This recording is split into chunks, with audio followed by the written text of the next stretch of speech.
Finally दोस्तों हमारे CUET PG में अब धीरे धीरे करके अलग अलग कॉलेजेस अलग अलग अपनी कट ऑफ निकालने वाले हैं, जहां हम देखेंगे कि सर क्या रेंज चल रही है एआईआर 1 की, एआईआर 2 की और किस किस रेस्पेक्टिव सब्जेक्ट के साथ में। वैसे अभी तक हमारे पास में सीयूईटी ने किसी भी एआईआर 1 एआईआर 2 को लॉन्च नहीं किया है। कोई ऐसी लिस्ट नहीं निकाली जहां पे हमें रैंक 1 रैंक 2 के बारे में पता चलता है या फिर कितने नंबर हाईएस्ट मार्क्स हुए हैं किसी सब्जेक्ट में। अभी तक हमारे पास में सीयूईटी के थ्रू कोई ऑफिशियल अपडेट नहीं आई है, बट हमारे पास में कुछ यूनिवर्सिटीज अभी अपनी कट ऑफ लिस्ट को जारी करने लगी हैं, जिससे हम एक अंदाजा लगा सकते हैं कि सर किसी सब्जेक्ट में कितने ज्यादा हाईएस्ट मार्क्स अचीव करे गए होंगे। जैसे कि आज जो हम पढ़ने वाले हैं, जानने वाले हैं, वो है नेहरू ग्राम भारती यूनिवर्सिटी, जो कि हमारे प्रयागराज में स्थित है। इसने अपनी पहली काउंसलिंग लिस्ट को कट ऑफ निकाला है कि सर यहां पर हमारे पास बहुत सारे इंपॉर्टेंट कट ऑफ दिखने लगेंगे जो कि खासकर सीयूटी पीजी 25 के हैं। और इन कट ऑफ में इसने बहुत सारी यूनिवर्सिटी से अलग अलग प्रोग्राम्स का कट ऑफ डाला है,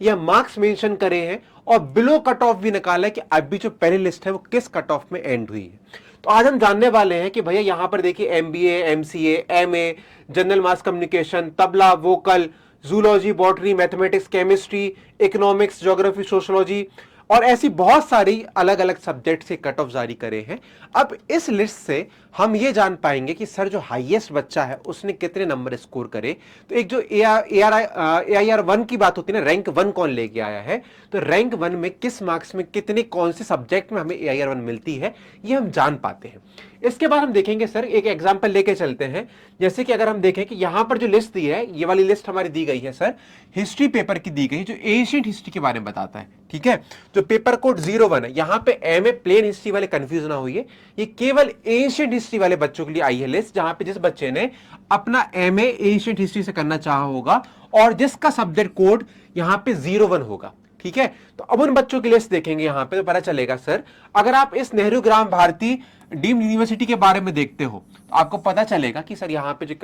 यूनिवर्सिटी है हमारे प्रयागराज में, यहाँ पे जो लिस्ट दी गई है, यहाँ पे जो रैंक 1 आई है बच्चे की इस यूनिवर्सिटी के अकॉर्डिंग, कट ऑफ रैंक 1 है, वो आई है 225 नंबर पे। मतलब अब जिस बच्चे ने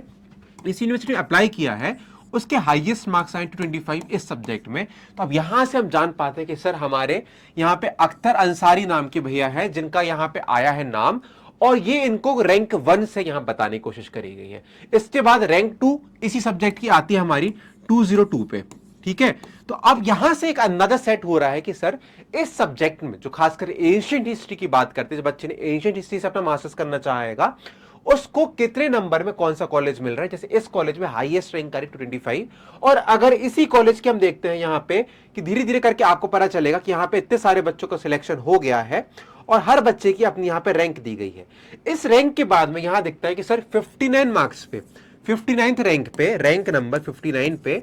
यहां पर लिस्ट रुक जाती है। यहां से जो बच्चे की लिस्ट आती है वो आती है 155 नंबर पे। मतलब क्या, 155 पे पहली लिस्ट रुक रही है और 154 वाले बच्चे का सिलेक्शन नहीं हो पाया। बट यहां पर अभी वेटिंग लिस्ट दी गई है कि वेटिंग लिस्ट में बच्चे कौन कौन से यहां पे आते हैं। वेटिंग लिस्ट के देखिए 61, यहां से जो 60th रैंक है, 60th रैंक है जिस बच्चे की, वो बच्चा वेटिंग लिस्ट में आ गया है। तो यहां पे जो 60th रैंक है, मतलब 155 यहां पे जो एंडिंग का कट ऑफ आया है फर्स्ट लिस्ट के अकॉर्डिंग। बट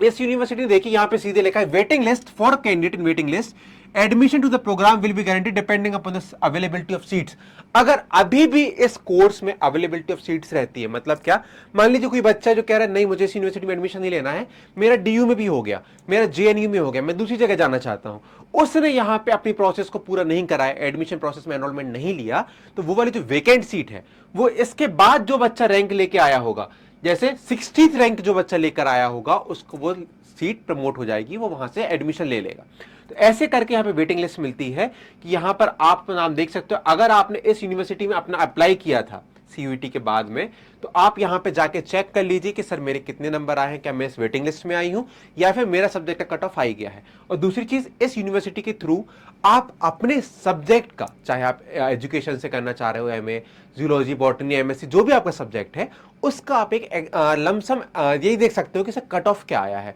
अगर इस यूनिवर्सिटी में जो हाईएस्ट बच्चा 225 पे आया है तो समझ सकते हैं कि अभी तक का जो बच्चा हाईएस्ट नंबर लेके आया 225 होगा सब्जेक्ट में। इसके अलावा क्या पता दूसरी यूनिवर्सिटी पता चले इसके ऊपर वाले बच्चे भी हो सकते हैं। तो यहां से हमें एक रैंक का अंदाजा पड़ने लगता है कि सर इस यूनिवर्सिटी में फॉर्म भरे हुए बच्चों की सबसे पहली रैंक यहां पर ये मिलती है जहां पे बच्चे ने 225 नंबर लेकर आया। तो ऐसे जाके आप अपने देख सकते हो कि मेरी यूनिवर्सिटी क्या एक मार्जिन के अंदर सीट को फिल कर रही है, कितनी सीट्स अवेलेबिलिटी हो रही, इस अकॉर्डिंग अपने रिजल्ट को जज कर सकते हो और आगे की कॉलेज की काउंसलिंग्स में अपने आप को अप्लाई कर सकते हो। सो ये था हमारा भाई आज का बहुत इंपॉर्टेंट टॉपिक जहां पे हमने जाना रैंक और सब्जेक्ट में क्या रैंक और इसके बीच में मार्जिन चल रहा है सीट्स का। आगे की अपडेट्स के लिए हमारे साथ बने रहिए टेक्स्ट बुक सुपर चैनल के साथ में।